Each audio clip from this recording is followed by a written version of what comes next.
सध्या प्रभू श्रीरामांच्या स्वागतासाठी अयोध्या नगरी सजली आहे। तसंच या प्राणप्रतिष्ठा सोहळ्याला महाराष्ट्रातून सुद्धा अनेक प्रमुख अतिथी अयोध्येत दाखल झाले। वारकरी संप्रदाय पाईक संघाकडून राम जन्मभूमी तीर्थक्षेत्र ट्रस्टला पसायदान 4 भाषांमध्ये भेट म्हणून दिलं जाणार आहे। तसंच महाराष्ट्रातील अनेक महाराज संतांचे वंशज या प्राणप्रतिष्ठा सोहळ्याला उपस्थित राहणार आहेत। याचा आढावा घेतलाय आमचे प्रतिनिधी वेदांत नेवनी। पाहूयात।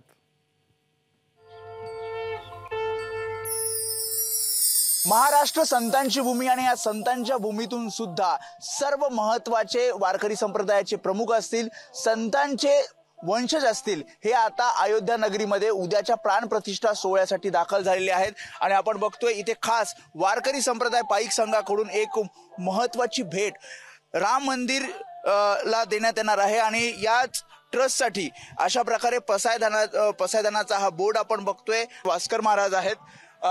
ज्या प्रकारे मी म्हटलं संतांची भूमी आणि संतांची भूमीतले काही सर्व महत्त्वातले प्रमुख म्हणजे वारकरी संप्रदायाचे हे अयोध्या भूमीत दाखल होत आहेत। प्राणप्रतिष्ठा सोहळा सगळ्यांच्या नजरा उद्या असणार आहेत। काय एकूण भावना आहेत वारकरी संप्रदाय?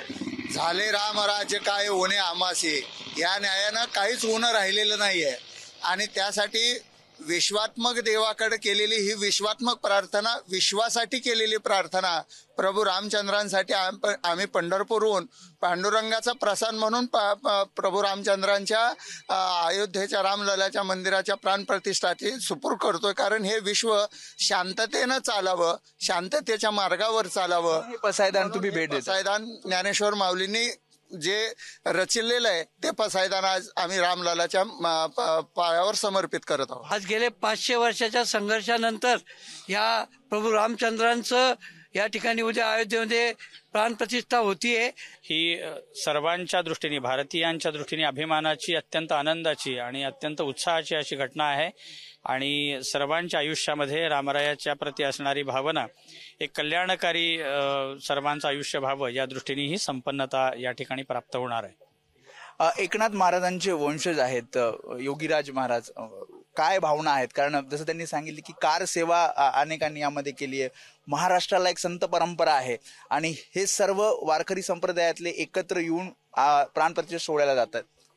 खरं तर प्रभू रामचंद्र 14 वर्षाच्या वनवासानंतर जेव्हा अयोध्येमध्ये आले, ते आल्याच्या नंतर जी भावना अयोध्येवासियांची असेल तीच भावना आज अखंड हिंदू समाजाची आहे। खरं तर हे शब्दरत्न आहेत, विश्वशांतीची प्रार्थना आहे आणि ही विश्वशांतीची प्रार्थना हे सर्व वारकरी संप्रदायाचे पाईक संघ आहे तो उद्या या ट्रस्टकडे हे सगळं सुपूर्द करणार आहे।